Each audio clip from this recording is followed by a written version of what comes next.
Online digital platform पर आप सभी का हार्दिक स्वागत है, अभिनंदन है। और हमने लाइव प्रोसेस जय प्रक्रम के question answer chapter question answer हम कंप्लीट कर चुके हैं। हमारे कंप्लीट हो गए हैं। आज हम चालू करेंगे नियंत्रण एवं समन्वय, जो हमारा 6 नंबर का क्वेश्चन 6 नंबर का चैप्टर है, मतलब जिसका चैप्टर 6 है और नियंत्रण एवं समन्वय। ठीक है, तो क्वेश्चन की ओर बढ़ते हैं। हम सबसे पहले पहला क्वेश्चन लेते, तो सबसे पहले हम फर्स्ट क्वेश्चन लेते हैं। और फर्स्ट क्वेश्चन क्या कह रहा है?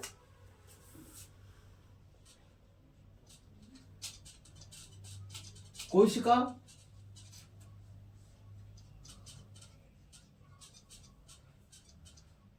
विभाजन को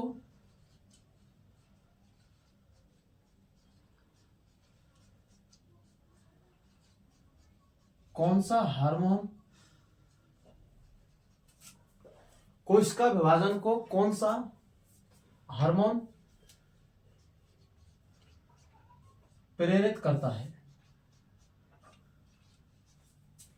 कोशिका विभाजन को कौन सा हार्मोन प्रेरित करता है, या कोशिका विभाजन किसके द्वारा कौन सा हार्मोन उसको प्रेरित करता है, किसके विभाजन से कोशिका विभाजन होता है?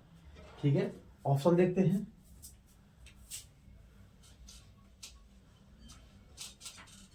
ऑक्सिन,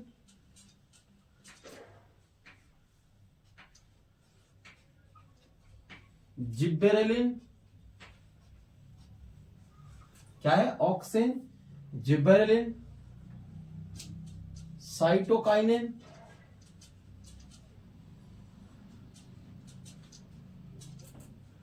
ऑक्सिन, जिब्बेरेलिन,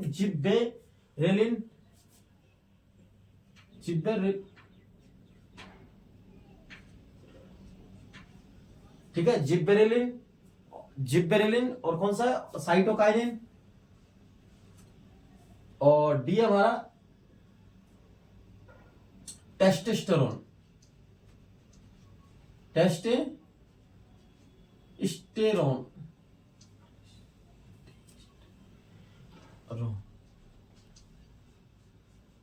चार हार्मोन हमारे। कोशिका विभाजन को कौन सा हार्मोन प्रेरित करता है, यह हमारा क्वेश्चन है। और हमने पढ़ा था हार्मोन्स के बारे में। क्या पढ़ा था? हार्मोन्स के बारे में। हार्मोन्स एक तो पादप हार्मोन्स होते हैं और एक मनुष्य हार्मोन होते हैं। तो हम कोशिका विभाजन को कौन सा प्रेरित करता है? अब इनमें से सबसे पहले अगर हम ऑक्सिन हार्मोन की बात करें, कौन से हार्मोन की? सबसे पहले ऑक्सिन हार्मोन की। ऑक्सिन हार्मोन की बात करते हम सबसे पहले। कौन से हार्मोन की? ऑक्सिन हार्मोन की। तो ऑक्सिन हार्मोन का कार्य क्या होता है? ऑक्सिन हार्मोन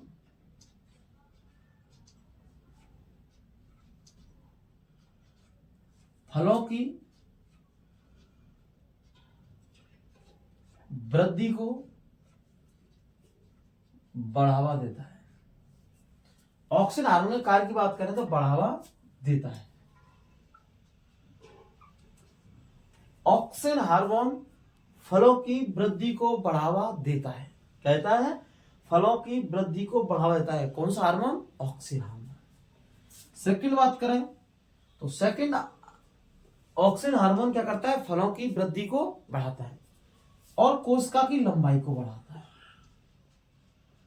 दोनों में डिफरेंस है, कोशिका की लंबाई और कोशिका विभाजन। ठीक है, क्योंकि ये क्या करता है? ऑक्सिन हार्मोन है कोशिका की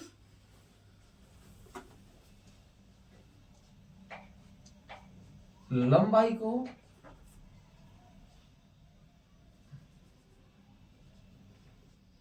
बढ़ाता है।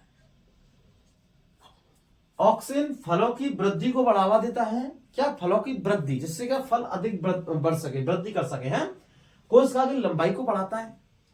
अगर हम जिब्बेरेलिन की बात करें, कौन सी की? जिब्बेरेलिन की।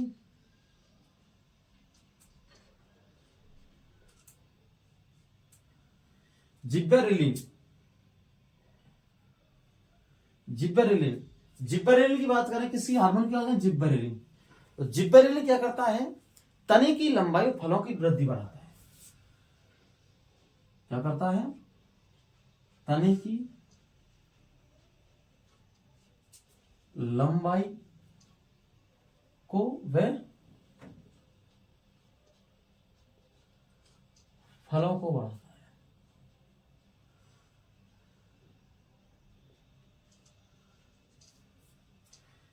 तने की लंबाई फलों को बढ़ाता है कौन सा? जिबरेलिन। अगर इसका दूसरा कार्य करें तो बीज अंकुरण को, बीज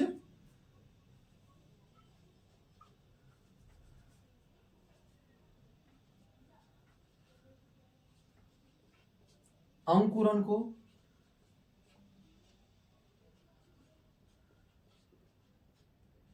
प्रेरित करता है। क्या करता है? बीज अंकुरण को प्रेरित करता है। कौन सा हार्मोन है? जिबरेलिन। क्या करता है? बीज अंकुरण को प्रेरित करता है। क्या करता है? बीज अंकुरण को। जो हमारा नया सीड्स होता है जिसको हम, जिसमें जो नया बीज होता है उसको अंकुरण को क्या करता है? प्रेरित।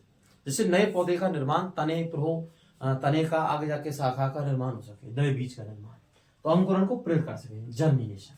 ठीक है, सीड जर्मिनेशन। अगर हम बात करें साइटोकाइन,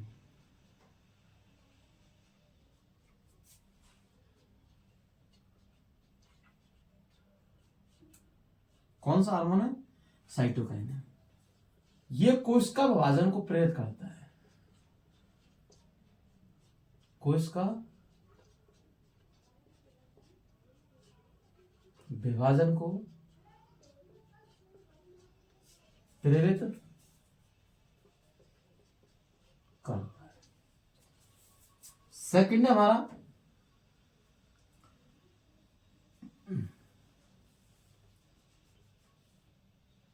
पुष्पन को प्रेरित करता है। क्या करता है? पुष्पन को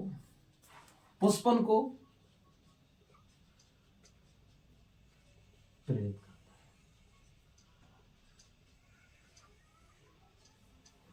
अगर हम टेस्टोस्टेरोन की बात करें,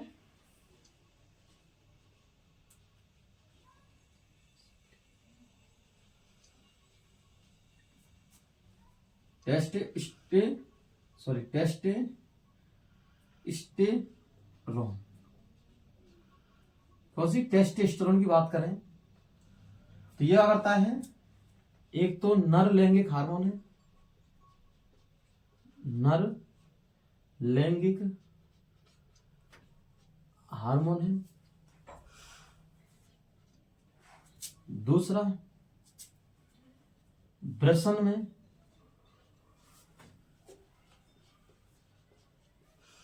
शुक्राणुओं के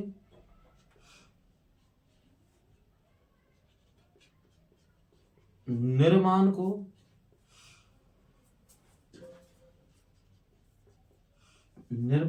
प्रेरित करता है।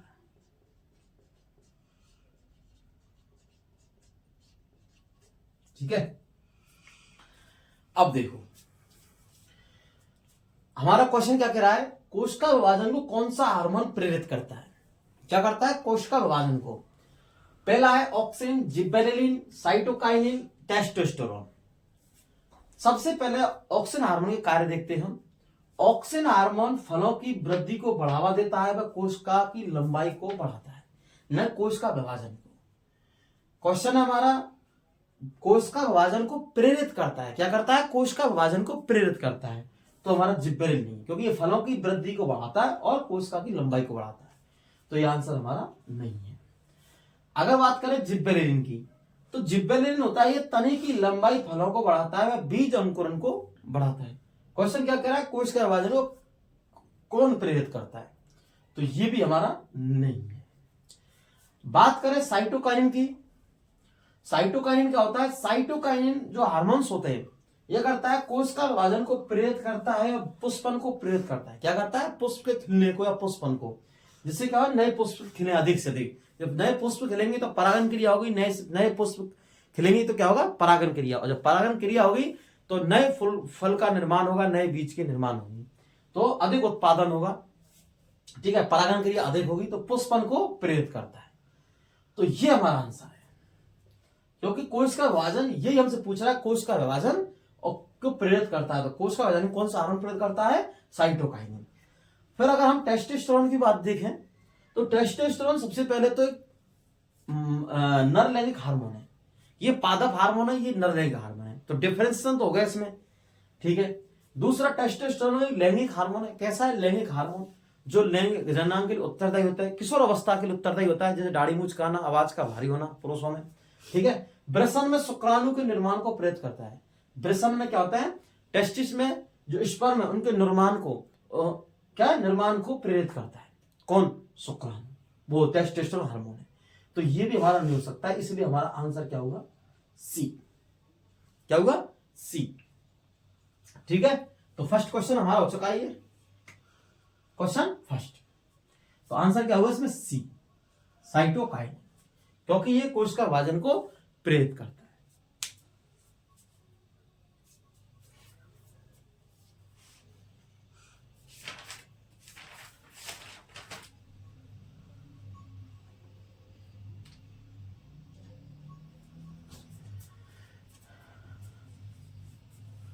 नेक्स्ट क्वेश्चन की ओर आगे बढ़ते हैं। क्वेश्चन सेकंड है हमारा,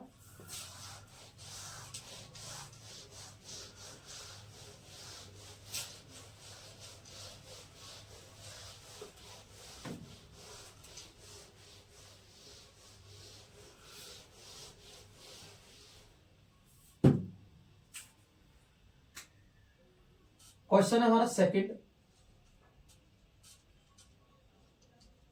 ऑप्टो ग्रंथि, कौन सी ग्रंथि?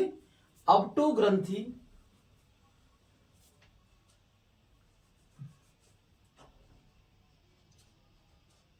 द्वारा स्रावित,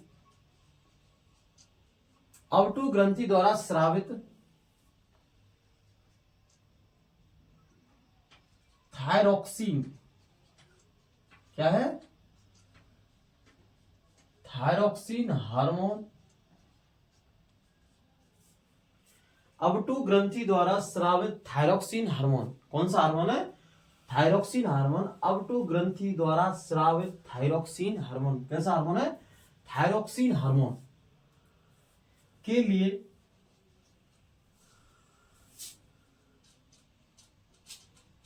आवश्यक है।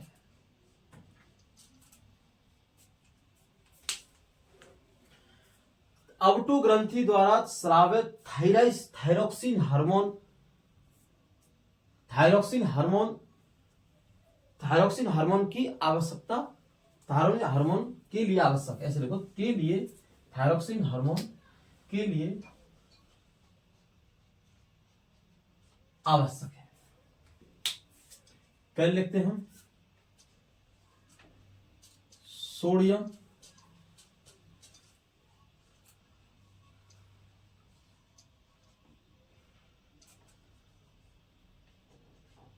पोटेशियम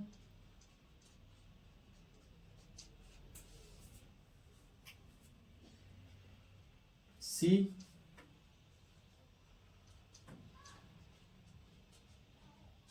आयोडीन, और डी में क्या है हमारा? जिंक।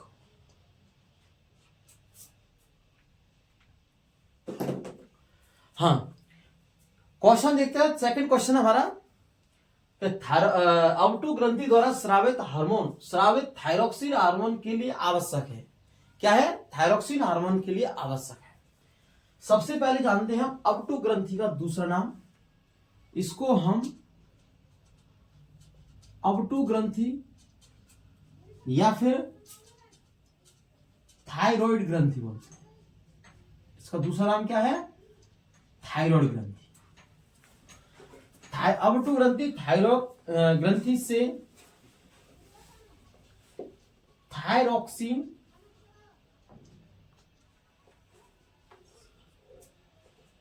थायरोक्सिन हार्मोन के निर्माण के लिए थायरोक्सिन हार्मोन के निर्माण के लिए, किसके लिए? निर्माण के लिए आयोडीन की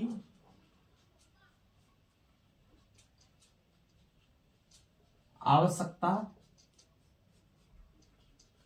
होती है।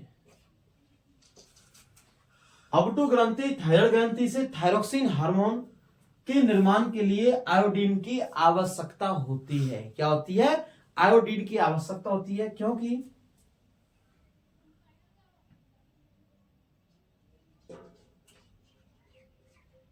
है प्रोटीन, वसा, कार्बोहाइड्रेट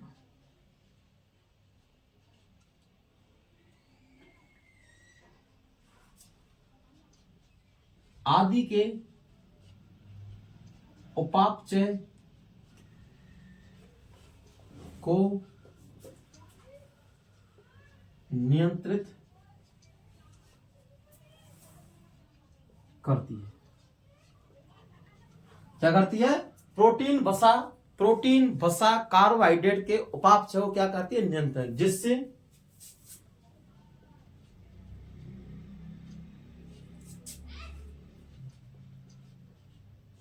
शरीर का विकास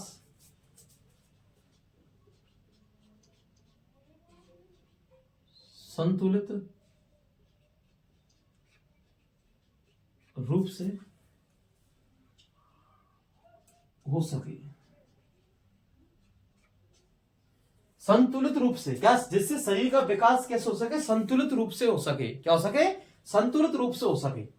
अपटू ग्रंथि को कहते हैं थायराइड ग्रंथि। थायराइड ग्रंथि से थायरोक्सिन हार्मोन के निर्माण के लिए आयोडीन की आवश्यकता होती है। क्या होती है? आयोडीन की आवश्यकता। इसलिए कहते हैं कि आयोडीन युक्त नमक खाइए। देश का नमक जैसे ऐड में आता है टाटा नमक, जिसमें क्या है? आयोडीन की प्रचुर मात्रा है। ठीक है, क्योंकि यह प्रोटीन, वसा, कार्बोहाइड्रेट आदि के उपापचय को नियंत्रित करती है। क्या करती है? उपापचय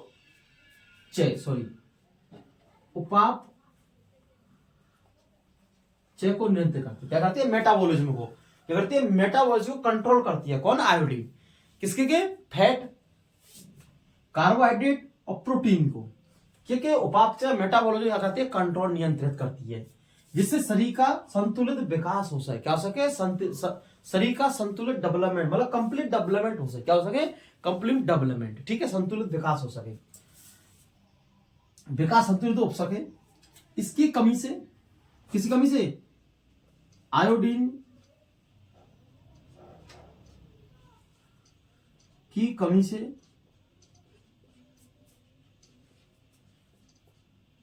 गला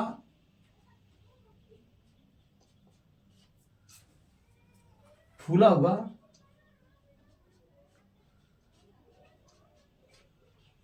क्या होता है?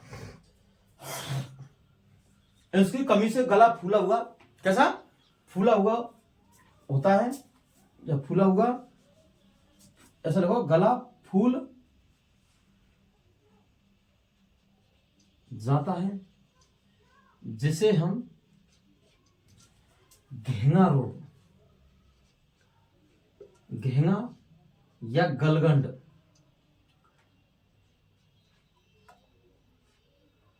रोग कहते हैं। यह हमारा क्वेश्चन है।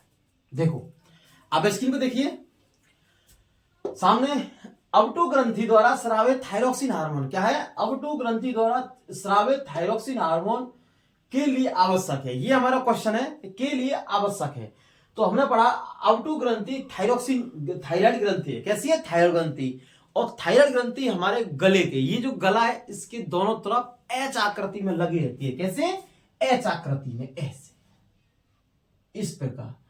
अगर आपसे थायराइड ग्रंथि की क्या पूछा? स्ट्रक्चर सेम, तो एच आकार। कैसी है? एच आकार की। ये हमारे दोनों ग्लैंड्स मतलब ग्रंथियां लगती है थायराइड ग्रंथि गले के दोनों तरफ।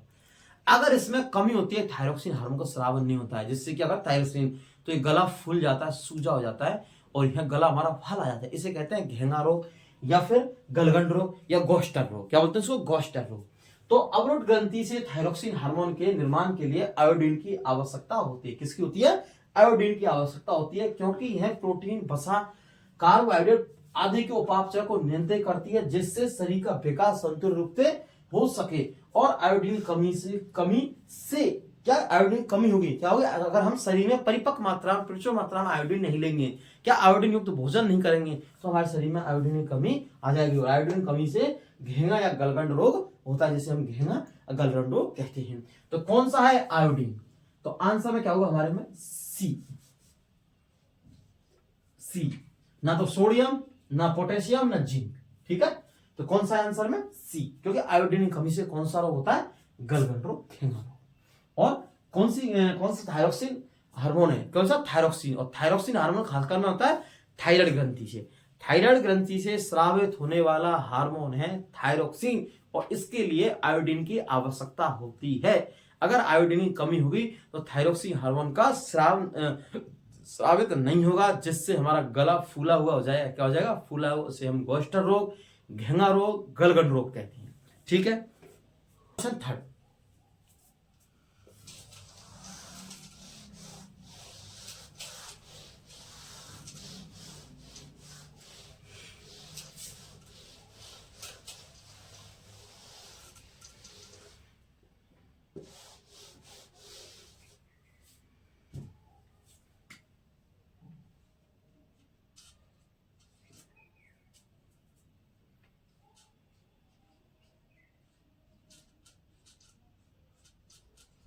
पत्तियों का मुरझाना,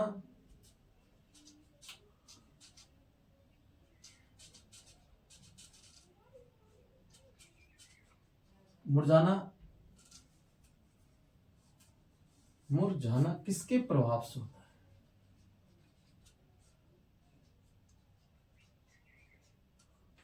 किसके प्रभाव से,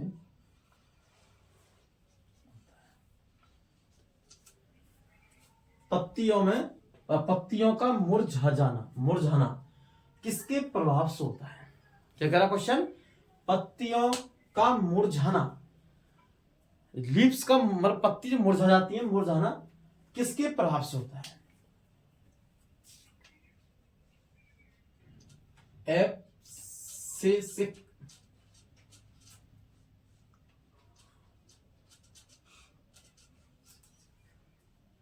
हार्मोन,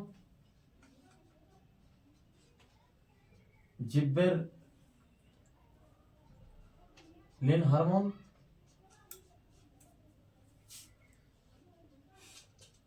साइटोकाइनिन,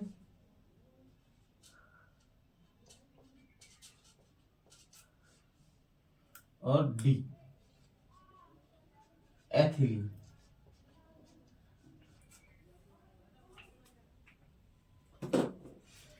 पत्तियों का मुरझा जाना क्या है, पत्तियों का मुरझाना किसके प्रभाव से होता है। तो पत्तियों का जो मुरझा जाना, ये एब्सिसिक हार्मोन है। कैसा एब्सिसिक हार्मोन, एब्सिसिक अम्ल, तो एब्सिसिक हार्मोन है, क्या है एब्सिसिक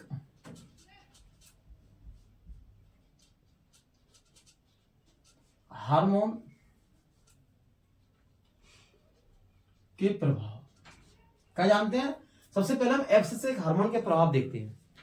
क्या कह रहा है, जो एब्सिसिक हार्मोन है ये क्या करता है, इसके प्रभाव देखे, कार्य देखे, तो ये क्या करता है,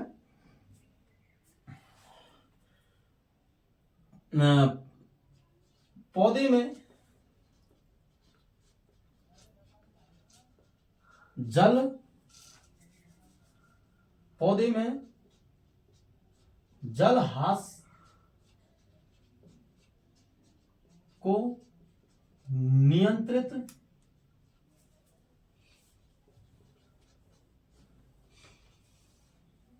करता है, पौधे में जलहास को नियंत्रित करता है।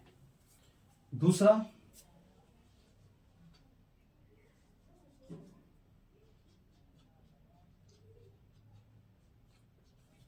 पौधे की वृद्धि को रोकता है। क्या करता है, रोकता है। इसलिए इसे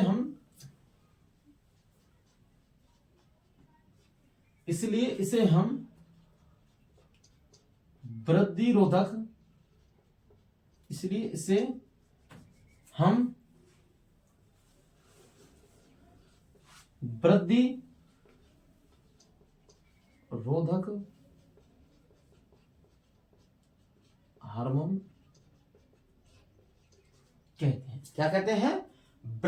वृद्धि रोधक हार्मोन कहते हैं, क्योंकि यह वृद्धि को रोकता है। किसकी को? पौधे की वृद्धि, पौधे की लंबाई को रोकता है। एब्सिसिक अम्ल का एब्सिसिक हार्मोन का निर्माण होता है किसी पौधे में, तो इसका विपरीत प्रभाव पड़ता है, पौधे की वृद्धि को रोकता है। लेकिन इसका एक ही है, जल ह्रास को नियंत्रित करता है। क्या है? जल ह्रास को। पौधे में जल ह्रास अधिक नहीं है। ठीक है। तीसरा देखो, तीसरा क्या कह रहा है? पौधे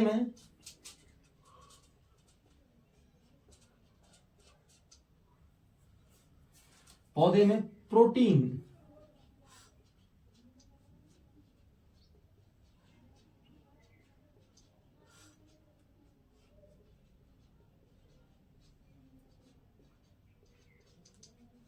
संश्लेषण को प्रोत्साहित करता है, प्रेरित करता है। ऐसे कह लो, प्रेरित करता है, मतलब बढ़ावा देता है प्रोटीन संश्लेषण। देखो अब क्वेश्चन देखो, जो एब्सिसिक है, क्या है? एब्सिसिक है। एब्सिसिक ये क्या करता है? सबसे पहले पौधे में जल ह्रास को नियंत्रित करता है। क्या करता है? जल ह्रास को नियंत्रित करता है, पौधे की वृद्धि को रोकता है, इसलिए इसे हम वृद्धि रोधक हार्मोन कहते हैं। क्या कहते हैं? हार्मोन। ठीक है। पौधे में प्रोटीन संश्लेषण को प्रेरित करता है। क्या करता है? प्रेरित करता है। अगर ये पौधे में इसका निर्माण नहीं होए, क्या नहीं होए? एब्सिसिक हार्मोन का निर्माण नहीं होए, तो पौधे में जल ह्रास कंट्रोल नहीं होगा। क्या नहीं होगा? जल ह्रास। और जल ह्रास बार बार होता रहेगा। जल की मात्रा बूंद के रूप में वाष्पीय प्रक्रिया बाहर निकलेगी, जल वाटर बाहर निकलेगा। और जब पत्तियों से जल का वाष्प रूप में बाहर निकलना या फिर जल अधिक मात्रा में निकलेगा, तो पत्तियां कैसे हो जाएंगी? मुरझाती हैं। क्या होती हैं? मुरझा जाती हैं। तो कौन सा हार्मोन है इसके लिए? एब्सिसिक जिम्मेदार है। पत्तियों के मुरझाने के किसके प्रभाव से होता है? तो पत्तियों का मुरझाना कौन सा है? एब्सिसिक। साइटोकाइनिन, जो साइटोकाइनिन कार्य क्या है? साइटोकाइनिन कार्य कोश का विभाजन और पुष्पन के प्रेरित को, किसको? पुष्प को प्रेरित करने के लिए। और किसी की बात करें, जिब्बेरेलिन, जिब्बेरेलिन क्या करता है? तने की लंबाई और फलों की वृद्धि करता है। तने की लंबाई और फलों की वृद्धि कर बढ़ाता है लंबाई को। और क्या करता है ये? और करता है ये क्या करता है? बीजों के अंकुरण को प्रेरित करता है। कौन? जिब्बेरेलिन। अगर एथिलीन की बात करें तो एथिलीन क्या है? गैसीय हार्मोन, मतलब गैसीय हार्मोन है। ये फलों को पकाने में, किसको? फलों को पकाने में इसका उपयोग होता है। तो आंसर होगा हमारा ए, कि पत्तियों का मुरझाना किसके प्रभाव से होता है। अब चलते हैं हम नेक्स्ट क्वेश्चन की ओर, और क्वेश्चन है हमारा 4 क्वेश्चन।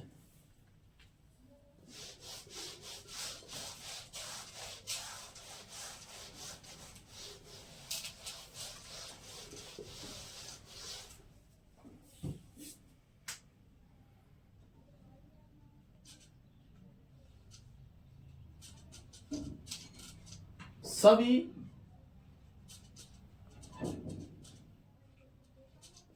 अनैच्छिक क्रिया को, क्या है? सभी अनैच्छिक क्रियाओं को, किसको? सभी अनैच्छिक क्रिया को मस्तिष्क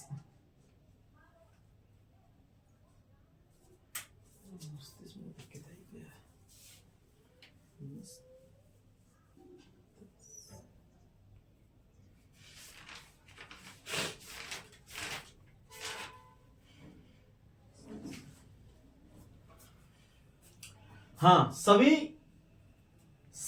अनैच्छिक क्रियाओं को, सभी अनैच्छिक क्रियाओं को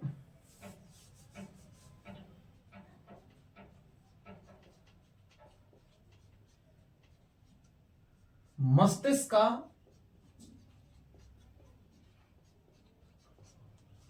कौन सा भाग, मतलब कौन सा पार्ट, कौन सा भाग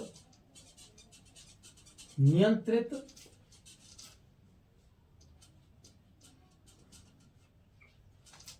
सभी अनैच्छिक क्रियाओं को मस्तिष्क का कौन सा भाग नियंत्रित करता है? यह हमारा क्वेश्चन है कि सभी अनैच्छिक क्रियाओं को क्या करता है? सभी अनैच्छिक क्रिया को मस्तिष्क का कौन सा भाग नियंत्रित करता है? क्या करता है? नियंत्रित करता है। कौन? मस्तिष्क। सभी अनैच्छिक क्रियाओं को सबसे पहले हम लिखते हैं ऑप्शन। पहला तो है मेडुला, बी ऑप्शन में है अग्र मस्तिष्क,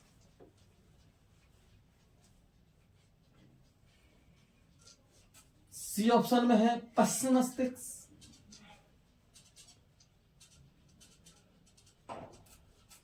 और डी ऑप्शन में है अनुमस्तिष्क। क्या है? अनुमस्तिष्क। क्वेश्चन क्या कह रहा है हमारा, देखिए, सभी अनैच्छिक क्रियाओं को मस्तिष्क का कौन सा भाग नियंत्रित कंट्रोल करता है? क्या करता है? कंट्रोल। किसको? सभी अनैच्छिक क्रियाओं को मस्तिष्क का कौन सा भाग कंट्रोल करता है? क्या करता है? कंट्रोल या नियंत्रित करता है। अगर सबसे पहले देखें कि अनैच्छिक क्रिया होती क्या है, इसकी बात करें सबसे पहले, ऐसी क्रियाएं जिन पर हमारा कोई कंट्रोल नहीं होता है। क्या नहीं होता है? कंट्रोल। जैसे रक्तदाब, जो होता है हृदय धड़कता है, ठीक है, लार का आना, जो लार आती है, हम कितना भी कंट्रोल कर ले उस पर हमारा कोई कंट्रोल नहीं है। आप मार्केट के अंदर जाते हैं और आपको या तो मिठाइयां या खट्टे पदार्थ निकल जाते हैं, आपके मुंह से लार आती है। क्या आती है? लार आती है। या फिर घर के अंदर कोई स्वादिष्ट व्यंजन बनते हैं, मतलब पकवान मिठाई बनती हैं, तो ऑटोमेटिकली मतलब अचानक ही हमारे मुंह से लार आती है। हम कितना भी कंट्रोल कर लें लेकिन नहीं रोक पाए, क्योंकि ये कैसी है? अनैच्छिक क्रिया।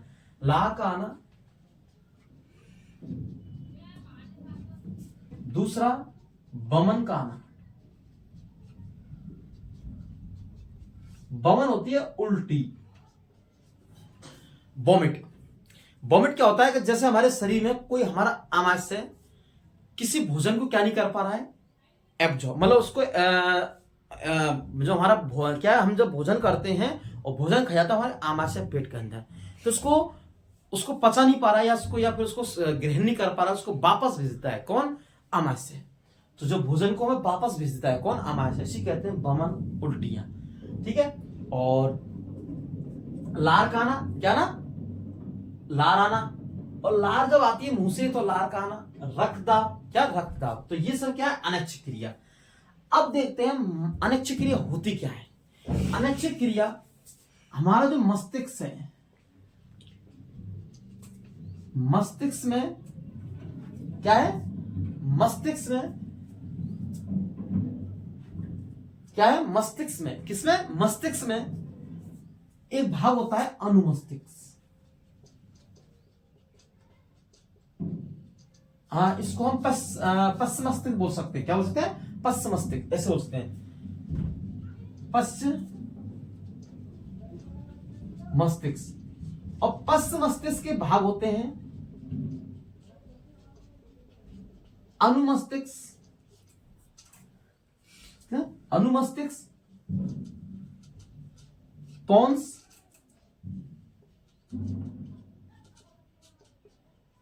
Medulla oblongata. इसका पूरा नाम क्या है? Medulla oblongata. और जो मेडुला ऑब्लोंगेटा होता है, ये हमारी अनैच्छिक क्रिया को कंट्रोल करता है। क्या करता है? अनैच्छिक क्रिया को।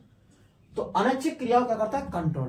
भाई, लार आ चुकी है, अब ये तो है नहीं कि एक बार लार चालू हो गई तो आएगी, उसको कुछ समय बाद रोक देता है। कौन सा रोकता है? Medulla oblongata. कौन सा रोकता है? Medulla oblongata. कौन सा जगह? Medulla oblongata. क्योंकि जो अनैच्छिक क्रिया, रक्तदाब आना, लार का आना, बमन आना, पलटी आना, ऐसे उल्टी वगैरह पलटी आती है, उसको ऐसा तो नहीं कि पलटी हम बार बार करते रहें या लार हमारे आती रहे, रक्तदाब बढ़ता रहे। एक बार रक्तदाब बढ़ गया तो उसके बाद में नियंत्रण कंट्रोल भी हो जाएगा। ठीक है। तो ये तो अनुमस्तिष्क, पोन्स, मेडुला ऑब्लोंगेटा। क्या है? मेडुला ऑब्लोंगेटा क्या करता है? रक्तदाब को यह रोकता है। क्या रोकता है? रक्तदाब को। और कौन सा भाग है ये? Medulla oblongata.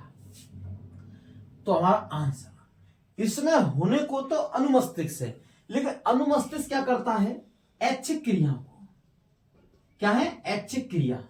ऐच्छिक क्रिया है मतलब हम कंट्रोल कर सकें। क्या कर सकते हैं? इनको हम कंट्रोल कर सकते हैं। इनको हम क्या कर सकते हैं? कंट्रोल कर सकते हैं। ठीक है, ये वाली। तो इसको ऐच्छिक क्रिया को अनुमस्तिष्क भी कंट्रोल कर सकता है, ऐच्छिक जिसमें हम कंट्रोल कर सकते हैं, ठीक है। तो ये मेडुला ऑब्लंगेटा ये हमारा है। तो आंसर क्या होगा, ऐच्छिक क्रिया, रक्त दबाना, लार खाना, बमन आना, ये सब क्या है, ऐच्छिक क्रिया। तो क्वेश्चन क्या कह रहा है, सभी अनैच्छिक क्रियाओं को मस्तिष्क का कौन सा भाग नियंत्रित करेगा, क्या करेगा, नियंत्रित करेगा। कौन सा नियंत्रित करेगा, मेडुला ऑब्लंगेटा, ना कि आपका मस्तिष्क, ना कि यह, ठीक है। तो ये हम लिखते हैं इसमें आंसर में। ठीक, आगे हम दूसरा नेक्स्ट क्वेश्चन लेते हैं। नेक्स्ट क्वेश्चन 5 है हमारा, क्वेश्चन 5।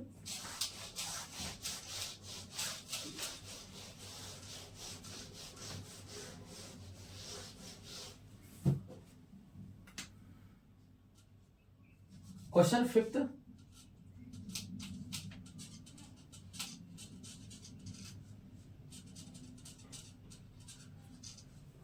पीयूष ग्रंथि हमारे शरीर में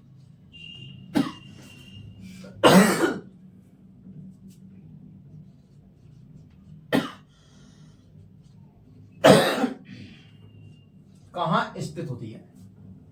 क्वेश्चन है हमारा कि जो पीयूष ग्रंथि होती है हमारे शरीर में कहां स्थित होती है। ऑप्शन बी गले में, ऑप्शन ए सॉरी बी मस्तिष्क में, क्या मस्तिष्क है ब्रेन में, सी में है आमाशय में, और डी में है अग्नाशय।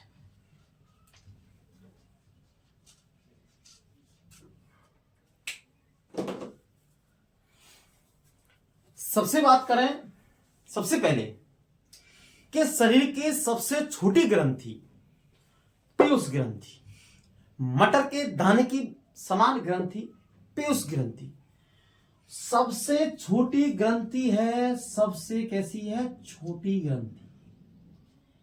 एक मटर का दाना जो पी होती है मटर, उसके दाने के बराबर इतनी, और ये इतनी छोटी है उतना ही इसका बड़ा काम है। जितनी हमारे शरीर में ग्रंथि है, थायराइड ग्रंथि, अग्नाशय ग्रंथि, और कौन सी ग्रंथि है, थायराइड ग्रंथि, अग्नाशय ग्रंथि, और टेस्टोस्टेरोन है, ब्रसन जो, और अंडाशय, ये सारी जितनी ग्रंथि हैं इन पर सब पर कंट्रोल भी करती है। क्या करती है, कंट्रोल भी करती है। कौन सी ग्रंथि, इसको इसलिए इसको मास्टर ऑफ ग्रंथि बोलते हैं। क्या बोलते हैं इसको, मास्टर ग्रंथि पीयूष ग्रंथि। क्या बोलते हैं, मास्टर ऑफ ग्रंथि पीयूष ग्रंथि। मटर के दाने की सबसे छोटी है। दूसरा, अगर सबसे बड़ी ग्रंथि बात करें, सबसे बड़ी, तो हमारी आ गई यकृत। शरीर की सबसे बड़ी लिवर, शरीर की सबसे बड़ी ग्रंथि कौन सी, यकृत। क्या करें, यकृत पित्त रस का निर्माण होता है। अगर क्या करें, बात करें पित्त रस का निर्माण होता है यकृत से, जिसका क्षारीय माध्यम होता है। कैसा होता है, क्षारीय। ये भोजन को कैसा करता है, उदासीन माध्यम, अम्ल और क्षार मिलकर उदासीन माध्यम, ठीक है। और जो पित्त रस है, ये पित्त रस कहां स्टोर होता है, पित्ताशय में स्टोर होता है, ना कि पित्ताशय में पित्त रस बनता है। क्या है, जैसे कभी कभी नाम से पता है कि पित्त रस कहां बनता है, पित्ताशय में। नैशय में क्या होता है, स्टोर होता है, ठीक है। शरीर की सबसे बड़ी ग्रंथि कौन सी, यकृत ग्रंथि। और हम सबसे छोटी बात करें तो पीयूष ग्रंथि। गले में थायराइड ग्रंथि होती है, तो ये तो हमारी हो नहीं सकती है। अग्नाशय में अग्नाशय ग्रंथि होती है, ये हमारी हो सकती है। आमाशय में कोई ग्रंथि नहीं है, ठीक है, क्योंकि भोजन का पाचन होता है इसमें जठरस। हाँ, श्लेष्मा ग्रंथि जरूर होती है इसके अंदर, लेकिन वो ही नहीं, क्योंकि हम पूछ रहे हैं हमारे मस्तिष्क पीयूष ग्रंथि की। तो पीयूष ग्रंथि होती है हमारे मस्तिष्क में। कौन से में होती है, मस्तिष्क में। तो आंसर है बी। क्या हुआ, आंसर है बी, क्योंकि मस्तिष्क में कौन सी ग्रंथि होती है, पीयूष ग्रंथि। इसको मास्टर ऑफ ग्रंथियों, सब ग्रंथियों पर कंट्रोल करती है, और सबसे छोटी ग्रंथि है, मटर के दाने के समान है, और मस्तिष्क ब्रेन में रहती है, ठीक है। फिर मिलते हैं आपसे नेक्स्ट वीडियो में।